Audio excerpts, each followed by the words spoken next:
Elton John était déjà entré dans l'histoire, mais il vient de récidiver. Avec sa tournée d'adieu, qui lui a permis d'engranger plusieurs millions de dollars. L'artiste détient le record absolu de la tournée la plus lucrative de tous les temps aux États-Unis.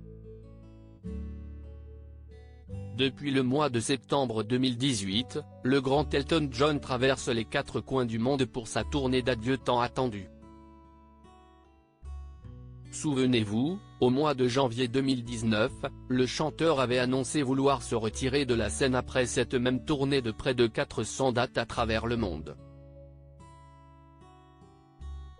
Alors qu'elle aurait dû se dérouler sur 3 ans, jusqu'à la fin de l'année 2021, la tournée a finalement été interrompue en raison du Covid-19 et d'une blessure à la hanche. De ce fait, de nombreuses dates ont été reportées.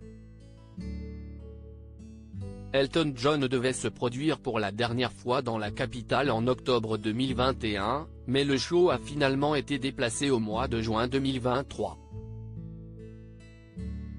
À bientôt 76 ans, le Britannique poursuit sa tournée, jusqu'au bout, pour remercier ses fans du monde entier. Malheureusement, Elton John a été touché par une terrible nouvelle au mois de décembre dernier. Sa tante, âgée de 95 ans, est décédée. Une annonce déchirante pour l'artiste, qui peut compter sur le soutien de ses fans pour lui remonter le moral. Une tournée à 9 chiffres. Bonne nouvelle cette fois pour Elton John, sa tournée d'adieu baptisée Farewell Yellow Brick Road est entrée dans le livre des records. Cette dernière a rapporté plus de 700 millions de dollars à travers le monde. Selon nos confrères de Purchar, l'artiste a vendu 4,8 millions de places sur 263 concerts pour une recette de 721 millions de dollars.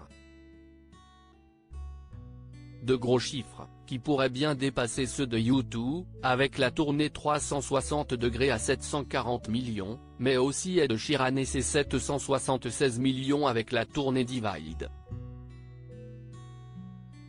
Elton John vient de détrôner Taylor Swift, la star de la country, en créant la tournée la plus lucrative du showbiz américain.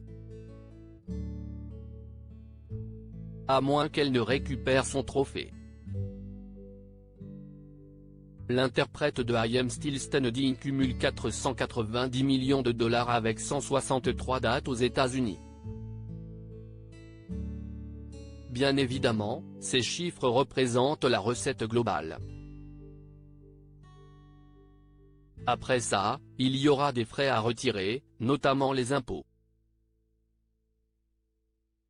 Une chose est sûre, le 8 juillet prochain, à Stockholm, pour son tout dernier concert, l'émotion sera au rendez-vous.